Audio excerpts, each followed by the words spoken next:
बिस्मिल्लाहिर्रहमानिर्रहीम। अस्सलाम वालेकुम डियर स्टूडेंट्स, मेरा नाम दानिश मजीद और आप मेरा यूट्यूब चैनल देख रहे हैं फिजिक्स विद दानिश। तो बच्चों, आज हम लोग फर्स्ट ईयर फिजिक्स का एक इंपॉर्टेंट टॉपिक डिस्कस करने वाले हैं जो कि मोस्टली आपके शॉर्ट क्वेश्चंस में आपसे पूछा जाता है। इस टॉपिक का नाम है सेकंड लॉ ऑफ थर्मोडायनेमिक्स। और सेकंड लॉ ऑफ थर्मोडायनेमिक्स हमें क्या एक्सप्लेन करता है, इसके अंदर बच्चों हम लोग सिर्फ दो स्टेटमेंट्स को डिस्कस करते हैं। बट उन स्टेटमेंट्स में जाने से पहले मैं आपके साथ सेकंड लॉ ऑफ थर्मोडायनेमिक्स का जो बेसिक कॉन्सेप्ट है वो डिस्कस करूंगा।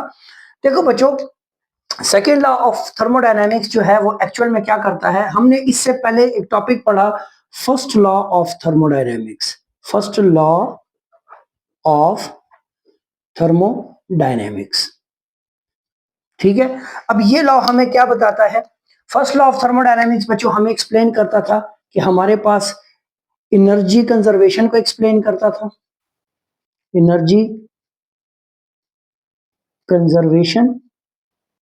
और उसके बाद ये हमें बताता था कि हम किसी भी थर्मोडायनामिक सिस्टम को जब हीट प्रोवाइड करें तो वो हीट जो है तो वो वर्क में कन्वर्ट होती है। मतलब कि हमने क्या कहा कि जो डेल्टा क्यू है, हम जब भी किसी सिस्टम को हीट प्रोवाइड करें तो क्या वो हीट जाया हो रही है? तो नहीं। फर्स्ट लॉ ऑफ थर्मोडायनेमिक्स ने हमें बताया कि वो हीट जाया नहीं हो रही, बल्कि वो हीट एक्चुअल में उस सिस्टम की इंटरनल एनर्जी को चेंज करने में यूज हो रही है और प्लस कुछ वर्क डन परफॉर्म करने में यूज हो रही है। ये हमारे पास था फर्स्ट लॉ ऑफ थर्मोडायनेमिक्स। अब सेकेंड लॉ ऑफ थर्मोडायनेमिक्स ने हमें क्या एक्सप्लेन करना है?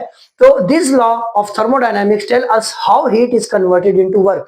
अब फर्स्ट लॉ ऑफ थर्मोडायनेमिक्स से हमें बात तो कर दी कि हमारे पास हीट जो है तो वर्क में कन्वर्ट होगी, बट कैसे कन्वर्ट होगी ये चीज वो एक्सप्लेन नहीं कर पाए, उसने नहीं की। तो इसको वेरीफाई करने के लिए एक्चुअली मैंने यहाँ पे पॉइंट लिखा हुआ है कि this law verifies first law of thermodynamics. इस लॉ को वेरीफाई करने के लिए हम लोग एक्चुअल में सेकंड लॉ ऑफ थर्मोडायनेमिक्स को स्टडी करते हैं। ठीक हो गया। उसके अलावा it also gives the direction of flow of heat.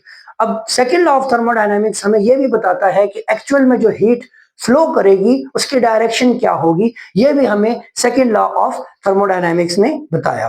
ठीक है। अब इसके अंदर बच्चों हम लोग ना वन बाय वन इन दो स्टेटमेंट्स को स्टडी करते हैं कि ये दो स्टेटमेंट्स हमें क्या एक्सप्लेन कर रही हैं। तो फर्स्ट स्टेटमेंट जिसको हम कहते हैं लॉर्ड केल्विन स्टेटमेंट। अब लॉर्ड केल्विन स्टेटमेंट हमें क्या बताती है कि इट इज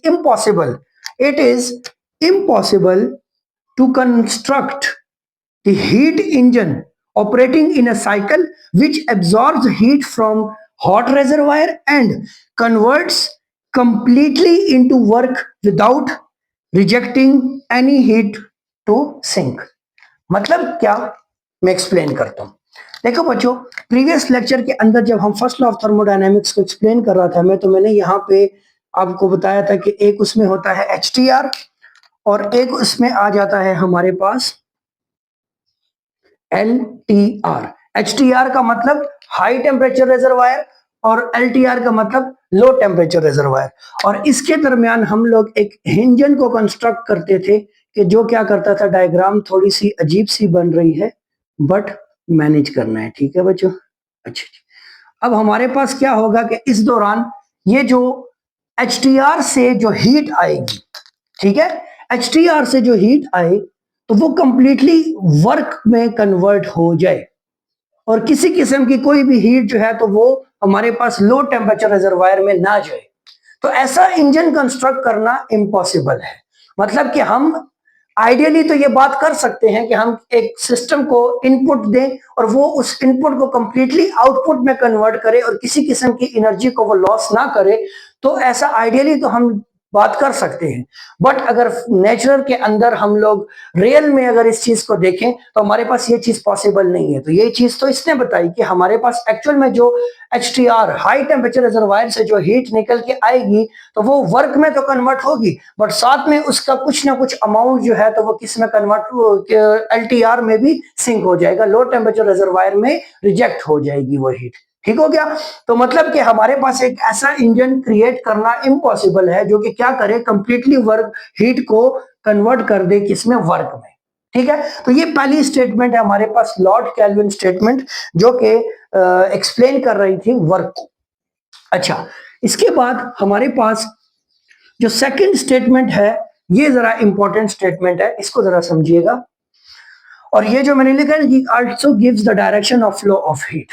ठीक है, अब हमें पता है, हम शुरू से बात करते आए हैं कि बच्चों हमारे पास एक ऑब्जेक्ट है जिसका temperature let's suppose high temperature है, ठीक है, एक हॉट ऑब्जेक्ट है, और उसके पास मेरे पास एक कोल्ड ऑब्जेक्ट भी मौजूद है। ठीक हो गया?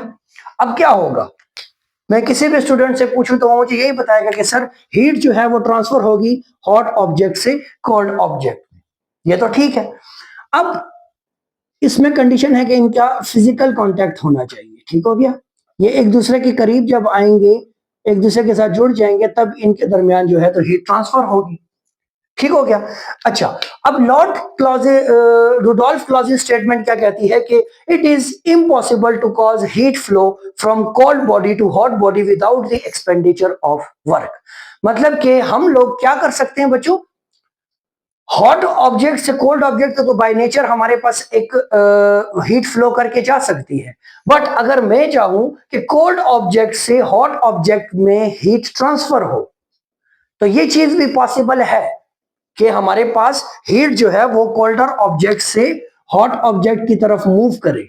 ये भी पॉसिबल है, बट इसके लिए हमें क्या करना होगा, एक एक्सटर्नल वर्क करना होगा। विदाउट एनी एक्सटर्नल वर्क ये पॉसिबल नहीं है। ठीक हो गया? मतलब अगर मैं आपको एग्जांपल के तौर पे एक्सप्लेन करूं तो लेट्स सपोज मेरे पास एक बिल्डिंग है, ठीक है, और इस बिल्डिंग के ऊपर एक स्टूडेंट खड़ा और इसके हाथ में एक बॉल है। ठीक है, अब ये क्या करेगा, इस बॉल को इस सरफेस की तरफ ड्रॉप कर देगा। जैसे ये इस बॉल को ड्रॉप करेगा तो ये बॉल ऑटोमेटिकली यहां से इस जगह पे आ जाएगी because of its potential energy. ठीक हो गया? अब ये यहां से इधर आ गई, इस पॉइंट पे पहुंच जाएगी। ठीक हो गया? अच्छा, अब ये बॉल इस पॉइंट पे पड़ी हुई है मेरे पास। अब मैं आपको कहता हूं कि क्या ये बॉल ऑटोमेटिकली ऊपर इस बिल्डिंग के टॉप पे जा सकती है, खुद ब खुद जा सकती है? तो आप कहेंगे कि नहीं सर, ये तो अगेंस्ट द नेचर बात हो गई। तो अगेंस्ट द नेचर तो हमारे पास पॉसिबल नहीं है कि ये बॉल यहां से उड़ के खुद ब खुद ऊपर चली जाए। तो फिर क्या होगा?